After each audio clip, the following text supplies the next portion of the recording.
Okay guys, so dekat sini saya akan ajar cara untuk simpan duit dengan mudah. Okay, dekat sini saya nak bagi tahu dahulu untuk pengetahuan korang, kalau korang simpan duit, pastikan korang simpan duit dalam bentuk emas. Sebab apa saya cakap dalam bentuk emas? Okay, pertama sekali korang kena fikir macam ini. Okay, mata wang ringgit Malaysia ataupun mata wang ringgit dunia ke mana-mana lah. Okay, kita ambil yang Malaysia punya. Okay, yang Malaysia punya semakin hari semakin jatuh, betul tak? Okay, kadang-kadang adalah naik sedikit, mungkin 20 sen ataupun mungkin 30 sen kan. Tapi naik tu aku rasa tak ada lah, jatuh lagi ada lah. Okay, so kalau $1 1 USD bersamaan dengan RM4.40. So kalau korang bayangkan 10 tahun akan datang, berapa akan jadi? Mungkin $1 tu dah jadi RM5. Okay, $1 RM5 Malaysia. So mata wang ringgit kita dah jatuh nilai dia. So dekat situ kalau korang simpan dalam bentuk wang ringgit, korang akan rugi. Okay, sebab tu saya sarankan korang simpan duit dalam bentuk emas. Okay, itu pengenalan dululah. Sebelum tu klik dulu button subscribe. Okay, so dekat sini saya nak ajar cara saya simpan duit. Okay, pertama sekali, kalau korang ni gaji RM1,500, korang kena keluarkan 20%, iaitu RM300. Bagi yang bujang lah ataupun bagi yang dah berkahwin, tengok korang punya komitmen lah. Kalau komitmen korang tu agak tinggi, so korang mungkin boleh keluarkan 10%. So kalau 20%, RM1,500, 20% baru RM300. So RM300 aku rasa tak adalah banyak sangat. Okay, so kalau tak boleh sangat RM300, korang simpanlah RM150. Paling-paling tak boleh lah, paling-paling tak boleh simpan pun korang simpanlah RM150. Tapi nak simpan, pastikan simpan dalam bentuk emas. So nak simpan dalam bentuk emas macam mana kan? RM150 nak beli emas apa? Betul tak? Senang saja. Korang pergi dulu kedai emas, korang tanya dia, korang cari subang. Yang paling penting subang, sebab subang adalah yang paling kecil dan yang paling murah. So korang boleh carilah. Kadang-kadang RM150 tu dah boleh dapat dah subang. Okay, RM150. Kalau RM300 memang dah ada subang. Okay, so kalau korang nak beli, korang ambil lah emas. Sebab apa? Sebab pertama sekali, dalam jangka masa yang panjang, harga emas ni dia akan semakin hari semakin naik. Okay, lagi satu, walaupun duit Malaysia jatuh, emas tidak akan jatuh. So dekat situ korang boleh pegang, betul tak? Okay, lagi satu benda yang paling best kalau korang simpan emas ni. Okay, walaupun korang simpan RM300 ke RM150 ke dalam bentuk emas, okay, time kalau korang dapat gaji, korang akan bayar sewa rumah, korang akan bayar macam-macam lah. Lepas tu korang pergi makan dan bla bla bla. Okay, so kalau korang simpan dalam bentuk wang ringgit, benda tu akan habis tau. Tambah-tambah korang simpan dekat dalam satu akaun. Contohnya dalam akaun contohlah, okay, contoh akaun MyBank korang ada RM1,000, tapi korang niat nak simpan RM200. Okay, pada awal bulan tu bolehlah korang simpan RM200. Tapi bila dah pertengahan, korang tengok bajet korang dah jadi RM400. So korang akan berfikir, sampai tak ujung bulan ni.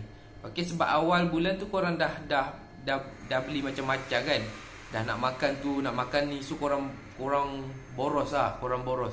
Okay, bila dah hujung-hujung tu, mulalah makan telur je lah, makan ni je lah kan. Pandai pula hujung-hujung bulan tu korang nak makan benda yang macam gitu. Sebab tu bila korang letak dalam benda yang sama, korang akan terpakai duit yang korang nak simpan tu. Contohnya korang nak simpan RM200, tapi bila dah tengok Shopee ke, tengok Lazada ke, tengok TikTok ke kan, mesti ada barang-barang yang nak beli. So dekat situ, tak apa, aku beli dulu, bulan depan aku ganti RM400. Yang tu lagi parah. Bila bulan depan korang tak akan dapat simpan RM400. Sebab apa? Sebab yang RM200 pun korang tak boleh simpan. Macam mana nak simpan RM400? Itu lagi parah guys. Okay, so lagi satu, bila korang asingkan, contohnya korang cakap, okay, kita akan masukkan dekat dalam bank. Lagi satu, korang buka dua bank, satu lagi korang simpan, satu lagi korang buat guna. Okey, memang betul korang boleh pakai. Tapi bila dah sampai waktunya untuk korang nak pakai duit, korang tak berfikiran panjang. Contohnya ada duit balance dalam RM100 kan, dalam akaun korang. Dah hujung bulan ni, dah. Memang kalau RM100 tu dah cukup dah untuk sampaikan dapat gaji baru. Tapi bila korang scroll jumpa barang yang korang nak beli, korang akan fikir, ada lagi balance ni aku simpan RM200 tu. So aku boleh ambil yang tu dulu, pakai, nanti aku ganti balik. Sama je dalam satu akaun. Tapi kalau korang simpan dalam bentuk emas, korang cakap okey, ada lagi duit dekat dalam bentuk emas. Tapi nak ambil dia, korang kena pergi beratur, korang kena tunggu.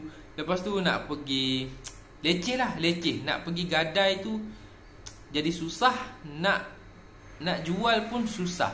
So dekat situ korang akan rasa malas untuk pergi jual ataupun pergi gadai korang punya emas. Dekat situlah emas korang terjamin ataupun tersimpan lah. Semakin hari semakin naik.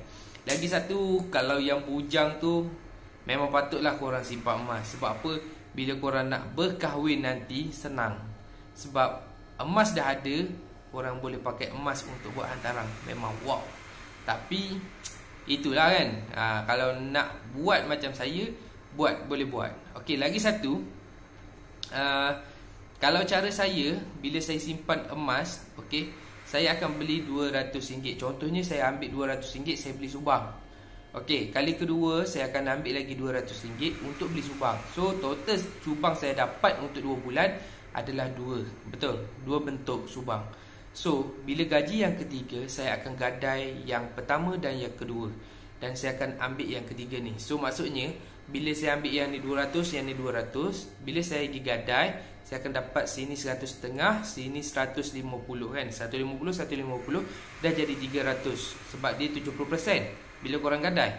Okey, bila dapat RM300 campur dengan RM200 yang korang nak beli subang yang terbaru ni, okey, total korang akan dapat RM500. Bila dah dapat RM500, korang pergilah cari cincin. Nampak? Dekat situ korang pergi cari cincin. Bila korang dah beli cincin dalam harga RM500, secara tak langsung korang dah ada RM500, 200. So total dekat situ dah ada RM900. Pada bulan depannya, okey, bila bulan depannya korang dapat lagi RM200 yang keempat ni. Okey, bila yang keempat ni korang tebus yang pertama. Dekat situ korang dah boleh tebus yang pertama.